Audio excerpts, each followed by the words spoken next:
जय माता दी।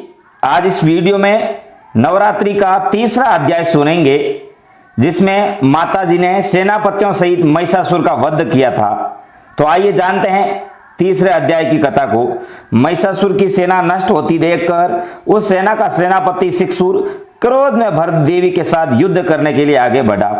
वह देवी पर इस प्रकार बाणों की वर्षा करने लगा मानो सुमेर पर्वत पानी की धार बरसा रहा हो। इस प्रकार देवी ने अपने बाणों से उसके बाणों को काट डाला तथा उसके घोड़ों और सारथी को मार दिया। साथ ही उसके धनुष और उसकी अत्यंत ऊंची ध्वजा को भी काट कर नीचे गिरा दिया। उसका धनुष कट जाने के पश्चात उसके शरीर के अंगों को भी अपने बाणों से बांध दिया और एक एक अंग को बींध दिया गया। धनुष, घोड़ों और सारथी के नष्ट हो जाने पर वह असुर ढाल और तलवार लेकर देवी की तरफ आगे बढ़ा। उसने अपनी तीक्ष्ण धार वाली तलवार से देवी के सिंह के मस्तक पर प्रहार किया और बड़े वेग से देवी की बाईं भुजा पर वार किया, किंतु देवी की बाईं भुजा को छूते ही उस दैत्य की तलवार टूटकर दो टुकड़े हो गई। इससे दैत्य ने क्रोध में भरकर शूल हाथ में लिया और उसे भद्रकाली देवी की ओर फेंका। देवी की ओर आता हुआ वह शूल आकाश से गिरते हुए सूर्य के समान प्रज्वलित हो उठा। उस शूल को अपनी ओर आते हुए देखकर देवी ने भी शूल छोड़ा और महाअसुर के शूल के 100 टुकड़े कर दिए।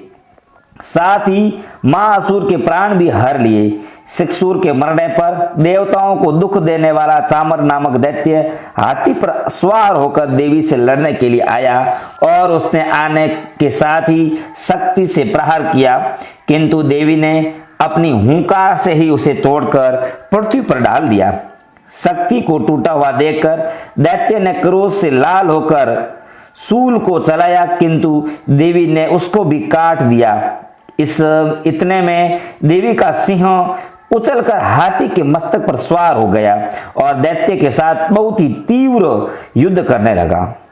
फिर वह दोनों लड़ते हुए हाथी पर से पृथ्वी पर आ गिरे और दोनों बड़े क्रोध से लड़ने लगे। फिर सिंह बड़े जोर से आकाश की ओर उछला और जब पृथ्वी की ओर आया तो अपने पंजे से चामर का सिर धड़ से अलग कर दिया। क्रोध से भरी हुई देवी ने शिला और वृक्ष आदि की चोटों से उदगर को भी मार दिया। कराल को दांतों, मुक्कों और थप्पड़ों से चूर्ण कर दिया। क्रुद्ध हुई देवी ने गदा के प्राण से अद्भुत दैत्य को मार गिराया। बिंदीपाल से वाष्पकल को बाणों से ताम्र तथा अंधक को मौत के घाट उतार दिया। तीनों नेत्रों वाली परमेश्वरी ने त्रिशूल से उग्रा से उग्र वीर और महाहनु नामक राक्षसों को मार गिराया। उसने अपनी तलवार से विडाल नामक दैत्य का सिर काट डाला तथा अपने बाणों से दुर्बर व दुर्मुख राक्षसों को यमलोक की ओर पहुंचा दिया। इस प्रकार जब महिषासुर ने देखा कि देवी ने मेरी सेना को नष्ट कर दिया है, तो वह भैंसों का रूप धारण कर देवी के गणों को देख और दुख देने लगा।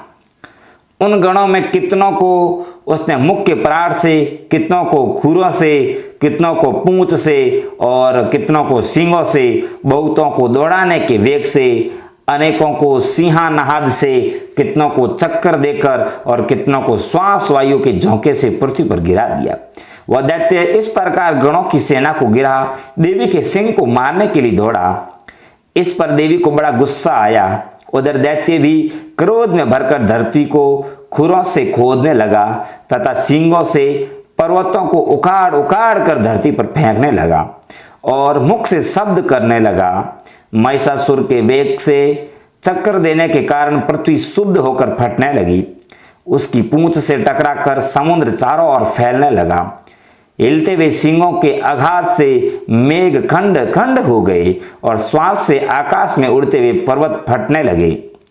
इस तरह क्रोध में भरे हुए राक्षस को देख चंडिका को भी क्रोध आ गया। वह उसे मारने के लिए क्रोध में भर गई।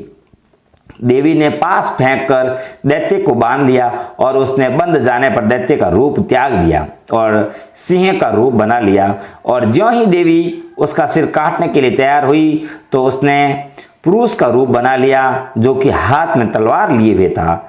देवी ने तुरंत ही अपने बाणों के साथ उस पुरुष को उसकी तलवार ढाल सहित बींध डाला। उसके पश्चात वह हाथी के रूप में दिखाई देने लगा और अपनी लंबी सूंड से देवी के सिंह को खींचने लगा और गर्जन करने लगा। देवी ने अपनी तलवार से उसकी सूंड काट डाली। तब राक्षस ने एक बार फिर भैंसे का रूप धारण कर लिया और पहले की तरह चर और अचर जीवों सहित समस्त त्रिलोकी को व्याकुल करने लगा।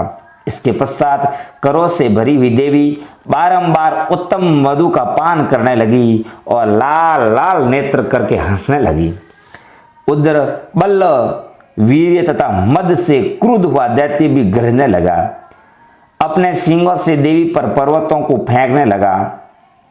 देवी अपने बाणों से उसके फेंके हुए पर्वतों को चूर्ण करती हुई बोली, ओ मूढ़, जब तक मैं मधुपान कर रही हूं तब तक तू गरज ले। इसके पश्चात मेरे हाथों तेरी मृत्यु हो जाने पर देवता गरजेंगे। महर्षि मेधा ने कहा। यूं कहकर देवी उछलकर उस दैत्य पर चढ़ी और उसको अपने पैर से दबाकर शूल से उसके गले पर आघात किया। देवी के पैर से दबने पर भी दैत्य अपने दूसरे रूप से अपने मुख से बाहर होने लगा। अभी वो आधा ही बाहर निकला था कि देवी ने अपने प्रभाव से उसे रोक लिया। जब वो आधा निकला हुआ ही दैत्य युद्ध करने लगा तो देवी ने अपने तलवार से उसके सिर को काट दिया। इसके पश्चात सारी राक्षस सेना हाहाकार करती हुई वहां से भाग खड़ी हुई और सब देवता अत्यंत प्रसन्न हुए तथा ऋषियों महर्षियों सहित देवी की स्तुति करने लगे। गंधर्वराज गान करने लगे तथा अप्सराएं नृत्य करने लगी। यह था देवी का तीसरा अध्याय। बोलो जय माता दी।